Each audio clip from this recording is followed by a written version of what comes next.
They came at night, faceless, draped in raffia, moving like shadows through Ile Ife. No king, no warrior, no army could stop them. For years, the Ugbo raiders struck fear into every home, every market, every heart. But one woman refused to cower. Moremi Ajasoro, a queen, a mother, a master of strategy, would risk everything. To save her city, she would walk into the enemy's camp and give up the one thing she loved most, her only son, Oluorogbo. Before we dive in, welcome to Griot by KD. This is where we bring African history and mythology to life. If you enjoy stories like this, do me a favor, like this video and subscribe so you don't miss what's coming next. Now, let's step back in time. It was midnight in Ile Ife, the spiritual heart of the Yoruba people, in what is now southwestern Nigeria. The city was cloaked in shadows, the air heavy with fear. Just hours earlier, the markets had been alive with color. Cloth dyed in indigo, pottery lined up in neat rows, kola nuts piled high. But now, stalls were empty, families huddled inside mud brick homes. Whispers moved through the streets faster than the raiders themselves. The Ugbo were more than thieves. To villagers, they were monsters. Cloaked in raffia, they appeared and disappeared like spirits, burning homes, raiding markets, snatching the innocent. Fear was their greatest weapon, and for a time, it worked. Even the bravest warriors faltered. But fear alone could not define the Yoruba. To understand why Moremi mattered, you need to understand her people. By the 12th and 13th centuries, Ile Ife wasn't just a city. It was the cultural and spiritual heart of West Africa. The streets bustled with trade. Farmers sold yams and livestock. Artisans hammered bronze and shaped terracotta. Women threaded beads into dazzling jewelry. Hunters brought game from the forests. Medicine men treated the sick. Diviners consulted Ifa, seeking wisdom from Olodumare, the supreme being, through the Orishas. Every family, every guild, every oracle had a role to play in holding the city together. This was the world Moremi grew up in. She was born in Offa, a town famous for skilled artisans and bustling trade. From a young age, she stood out, not just for her beauty, but for her intelligence and courage. She was observant, diplomatic, and sharp, qualities her family carefully nurtured. Later, she married Oranmiyan, son of the legendary Oduduwa, and became queen consort of Ile Ife. But her destiny wasn't written in the crown. It was written in her foresight, her wit, and her willingness to do what no one else dared. Because while Ile Ife thrived as a center of art, religion, and innovation, danger was closing in. The Ugbo raiders were out there, watching, waiting, and preparing for their next strike. And when they came, Moremi Ajasoro would be ready. She understood that brute strength alone would never break the cycle. The raiders thrived on illusion, on the terror they inspired. To defeat them, she needed knowledge. Knowledge of their movements, their weaknesses, their truth. So she sought the river goddess, Heroine. By the water's edge, the moon reflected on rippling currents as she whispered her prayers, and the goddess answered, demanding a sacrifice. Not goats, not cloth, not beads. Something deeper, something of unspeakable value. Moremi, heart steady yet uncertain, agreed. For her people, she would give anything. Her plan was daring, dangerous, unthinkable. On a bustling market day, she shed her crown and became a common woman. She tied her wrapper in plain folds, smeared ash across her face, and carried a woven basket filled with yams, palm oil, and cloth. No ornaments, no guards, no trace of royalty, only disguise. When the Ugbo descended with their ghostly cries, panic erupted. Traders scattered, baskets toppled, goats bleated in terror. But Moremi did not run. She let the shadows swallow her. She allowed herself to be taken. In the chaos, the raiders dragged her away, but something about her presence halted their cruelty. Her beauty, her composure, her quiet fire, it disarmed them. Their leader, instead of treating her as a captive, brought her into their camp. And there, among the so-called spirits, Moremi became eyes and ears. For days, perhaps weeks, Moremi remained among the Ugbo. Time blurred in that forest camp, but she never lost focus. Each moment was a chance to learn. She noted the layout of their hideout, the way guards rotated at night, the trails they followed when they struck. She listened to their chants, their boasts of plunder, their laughter after raids. But what fascinated her most was the disguise. By firelight, she watched them strip away the raffia costumes that made them appear supernatural. Beneath the layers of dried palm fronds were ordinary men, sweating, breathing, mortal. The raffia rustled like spirits in the dark, but it was nothing more than leaves. And then came the revelation that changed everything. Raffia burned fast. One careless ember could set a warrior ablaze. The spirits the people of Ife feared were not untouchable after all. They were vulnerable, their power an illusion. For the first time in years, Moremi felt hope. But hope was not enough.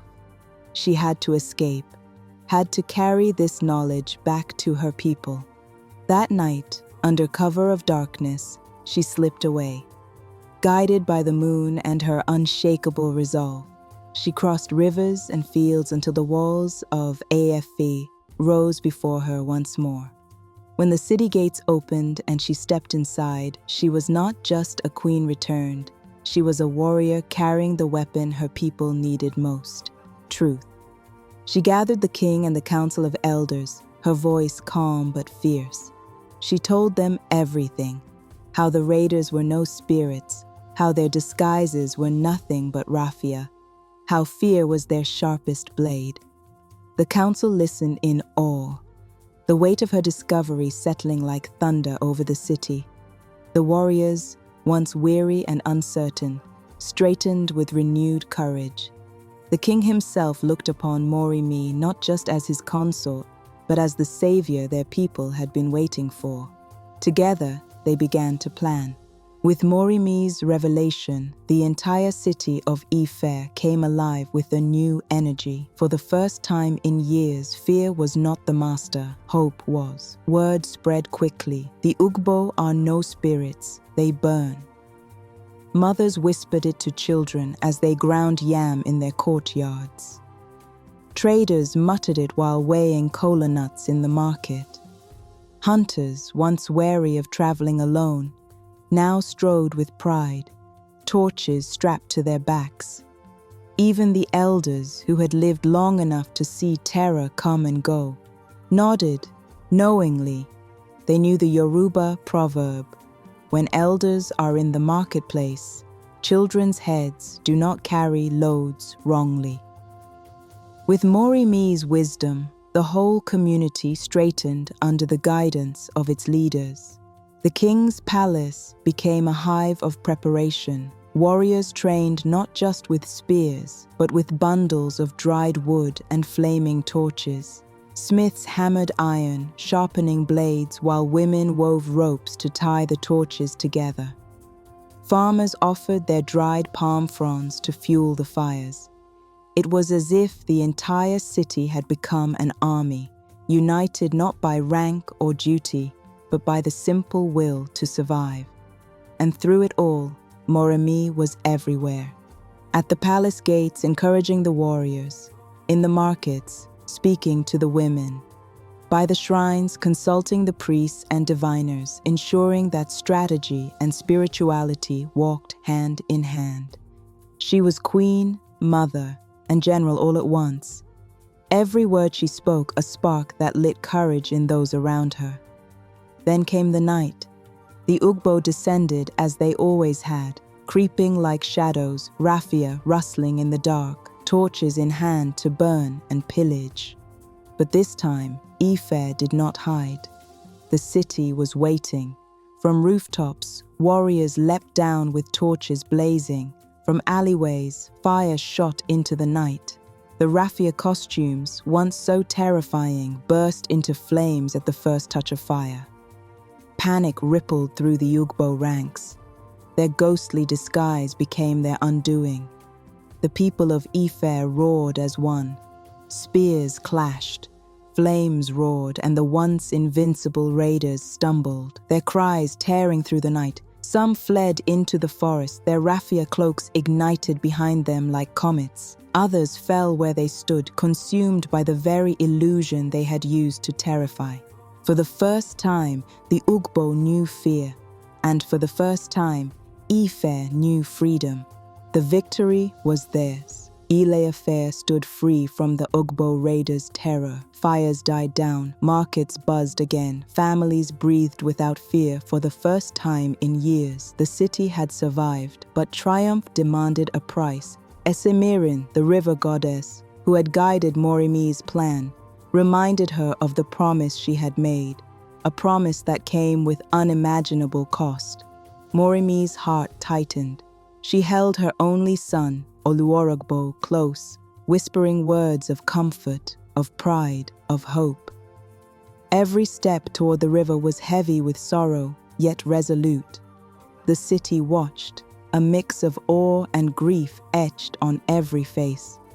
Moremi's sacrifice was not just a mother giving her child, it was a leader giving herself, giving everything to protect her people.